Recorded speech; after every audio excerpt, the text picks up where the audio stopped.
بسم اللہ الرحمن الرحیم۔ امام احمد بن حنبل رحمۃ اللہ علیہ یہ بھی اللہ کے ولی گزرے ہیں۔ انہوں نے توحید کے لیے اپنی جان کا نذرانہ پیش کرنے کے لیے بھی تیار ہو گئے، ماریں بڑی کھائی ہیں۔ امام احمد بن حنبل رحمۃ اللہ علیہ فرماتے جب ہی میں نے توحید کا پرچم لہرایا تو مجھے مار ہی پڑی ہے، تو مجھے کوڑے مارے گئے۔ تو ایک دن یہ ہوا کہ حکومت نے مجھے گرفتار کر لیا۔ تو امام احمد بن حنبل رحمۃ اللہ علیہ فرماتے ہیں کہ جب مجھے گرفتار کر کے لے کے جا رہے ہیں تو راستے میں لوگ کھڑے ہیں۔ آپ کو پتہ ہے جب کوئی بازار سے کسی کو پکڑتے ہیں تو لوگ راستے میں کھڑے ہوتے ہیں، دیکھتے ہیں جی پولیس والے لے کے جا رہے ہیں۔ تو امام احمد بن حنبل فرماتے ہیں جب مجھے جیل کی طرف لے کے جا رہے ہیں، دنیا کھڑی ہے اور ایک آدمی اس میں مجمع سے بولا، کہنے لگا احمد تو تجھ پہ اللہ راضی ہو گیا ہے۔ تو میں پریشان ہو گیا کہ یہ بندے نے اتنے مجمع سے ایک بندہ بولا ہے، کہتا اللہ آپ سے راضی ہو گیا، آپ نے اللہ کی رضا کے لیے، آپ نے رب کو راضی کرنے کے لیے توحید کا پرچم لہرایا اور انہوں نے آپ کو مارا۔ اور پولیس والے مارتے جا رہے تھے اور زخمی حالت میں جا رہے تھے تو ایک اور آدمی بول پڑا، کہتا ہے کہ احمد بن حنبل اللہ آپ کو جنت دے دے گا۔ وہ کہتے کیسے جنت؟ کہتے میں بول پڑا کہ کیسے جنت دے گا؟ تو کہنے لگا کہ اگر آپ ابھی فوت ہو گئے، ابھی قتل کر دیے گئے، جیسے آپ کو لوگ مار رہے ہیں، اگر قتل ہو گئے تو اللہ آپ کو سیدھی جنت عطا کرے گا۔ کہتے میرا حوصلہ بڑھتا گیا، مجھے کسی نے ایسی کوئی بات نہیں کہی بلکہ میری حوصلہ افزائی ہوتی رہی، کیونکہ مجھے جنت کی بھی بشارت ملتی رہی، لوگ دیتے رہے اور کہتے رہے کہ احمد پریشان نہیں ہونا، آپ نے غم نہیں کرنا، اللہ آپ پر راضی ہے۔ جب یہ بات ہوئی تو امام احمد بن حنبل فرماتے ہیں میرا اور اعتماد بڑھا۔ جب مجھے جیل میں لے کے جایا گیا تو جیل میں کیا ہوا؟ جیل میں کچھ دیکھتا ہوں کہ اور بھی بڑے قیدی ہیں، تو جب قیدیوں میں سے مجھے بھی قیدی بنا دیا گیا، ان میں شامل کر دیا گیا، تو قیدی کیا کہتے ہیں بابا جان آپ کس جرم میں آئے ہیں؟ آپ کس جرم میں آئے ہیں؟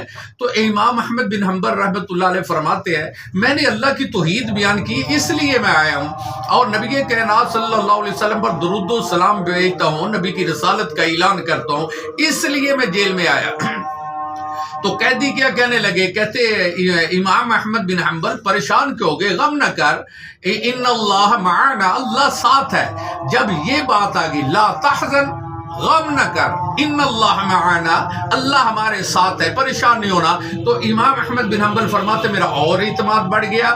اور جب جیل میں ایک شرابی سے ملاقات ہوگی، شرابی میرے پاس آیا، کہتا بابا جان آپ کس جرم میں آئے ہو؟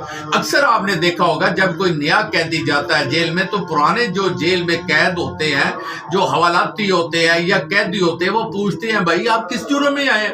تو احمد بن حنبل سے شرابی نے پوچھ لیا کہ بابا جان آپ کس جرم میں آئے؟ آپ کی اتنی عمر اور آپ اتنا زخمی، لوگوں نے اتنا مارا۔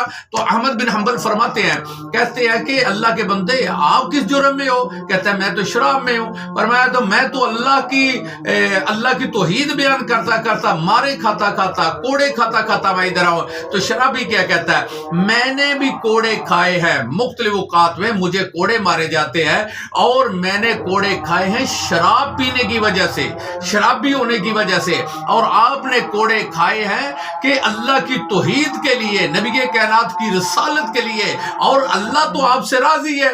پریشان کیوں ہوتے ہیں؟ صبر کر، لا تحزن، غم نہ کر، ان اللہ معنا، اللہ ہمارے ساتھ ہے۔ دوسرے فرمایا ان اللہ مع الصابرین، اللہ صبر کرنے والوں کے ساتھ ہے۔ اس سے ثابت کیا ہوا؟ ہمیں فائدہ کیا پہنچا؟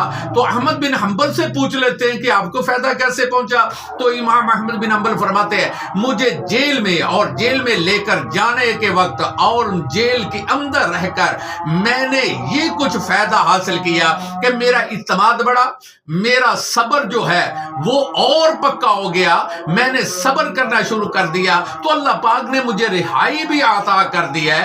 تو میں ادھر پڑھتا تھا لا الہ الا انت سبحانک انی کنت من الظالمین، اللہ تیری وحدانیت تو ہے، تیرے سوا کوئی معبود نہیں، حد تروانے مشکل کشانے، ابھی ہمیں جیل سے نکالنے والا بھی تو ہے۔ جب میں نے صبر کیا اور ادھر میں نے درس و تبلیغ کا جو ہے وہ شروع کر دیا کام، میں رب کا قرآن سنا رہا ہوں، نبی کائنات کا فرمان سنا رہا ہوں، لوگ جو قیدی ہیں وہ میرا درس قرآن و حدیث سنتے تھے اور مجھے کہتے تھے امام احمد بن حنبل آپ قسمت والے ہیں، اللہ نے آپ کی شان بلند کی، اللہ نے آپ سے باہر بھی یہی کام لیا اور جیل کے اندر بھی یہی کام لیا۔ تو حضرت احمد بن حنبل رحمت اللہ علیہ فرماتے ہیں کہ اللہ پاک نے مجھے اس وجہ سے شان دی ہے اور مجھے یہ فائدہ پہنچا، میرا اعتماد، اور میں قائم اور دائم رہا کو، اور اللہ پاک سے دعا کرتے اللہ پاک ہمیں بھی استقامت پر قائم رہنے کی توفیق عطا فرمائے۔